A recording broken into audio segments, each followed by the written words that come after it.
Saudi আরবের দাম্মামে সড়ক দুর্ঘটনায় নিহত শাহিন হোসেন ও সাইফুল ইসলামের রুহের মাগফিরাত এবং আহত রিয়াদ আওয়ামী পরিষদ সাধারণ সম্পাদক খুরশিদ আলম তপনের দ্রুত সুস্থতা কামনায় দোয়া মাহফিল অনুষ্ঠিত হয়েছে। স্থানীয় এক কমিউনিটি সেন্টারে প্রকৌশলী আফসারুল আলমের সভাপতিত্বে এম এ জলিল রাজার সঞ্চালনায় এতে প্রধান অতিথি ছিলেন বাংলাদেশ দূতাবাসের প্রেস সচিব ফখরুল ইসলাম। এ সময় উপস্থিত ছিলেন রিয়াদ কমিউনিটির নানা স্তরের পেশাজীবীরা। সম্প্রতি সুইজারল্যান্ডের জেনেভায় ডব্লিউটিও সচিবালয়ে অনুষ্ঠিত পঞ্চম ট্রেড পলিসি রিভিউ সভা শেষে বাণিজ্যমন্ত্রী টিপু মুন্সি জুরিকে স্থানীয় আওয়ামী লীগ নেতাকর্মীদের সঙ্গে স্থানীয় একটি হোটেলে মতবিনিময় সভায় অংশ নেন। তাজুল ইসলামের নেতৃত্বে স্থানীয় আওয়ামী লীগ নেতৃবৃন্দ, মন্ত্রী ও তার সহধর্মিনীকে শুরুতেই ফুল দিয়ে অভ্যর্থনা জানান। নেতাকর্মীরা বাংলাদেশের বিমানবন্দরের বিভিন্ন অব্যবস্থাপনা, অনিয়ম এবং দুর্ব্যবহারের কথা তুলে ধরেন মন্ত্রীর কাছে। বঙ্গবন্ধু পরিষদ শারজাহ কেন্দ্রীয় কমিটির উদ্যোগে মহান স্বাধীনতা দিবস উপলক্ষে আলোচনা সভা অনুষ্ঠিত হয়েছে। আহমেদ আলী জাহাঙ্গীরের সভাপতিত্বে ও এম এ তাহের ভূঁইয়ার সঞ্চালনায় এতে প্রধান অতিথি ছিলেন বাংলাদেশ আওয়ামী লীগ চট্টগ্রাম মহানগরের সাংগঠনিক সম্পাদক শফিক আদনান। প্রধান বক্তা ছিলেন বিশিষ্ট রাজনীতিবিদ ও কলামিস্ট ডক্টর মাসুম চৌধুরী।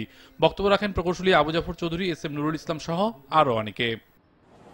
নানা আয়োজনের মধ্য দিয়ে কাতারে শেষ হল বাংলাদেশ ফেস্টিভ্যাল 2019। মহান স্বাধীনতা দিবস উপলক্ষে কাতারের সাংস্কৃতিক নগরী কাতারায় এক সপ্তাহ জুড়ে এই উৎসবের আয়োজন করা হয়। এতে বাংলাদেশের চিত্রকর্ম প্রদর্শনী, খাবার মেলা ও বাংলাদেশি সিনেমা আয়নাবাজি প্রদর্শন করা হয়।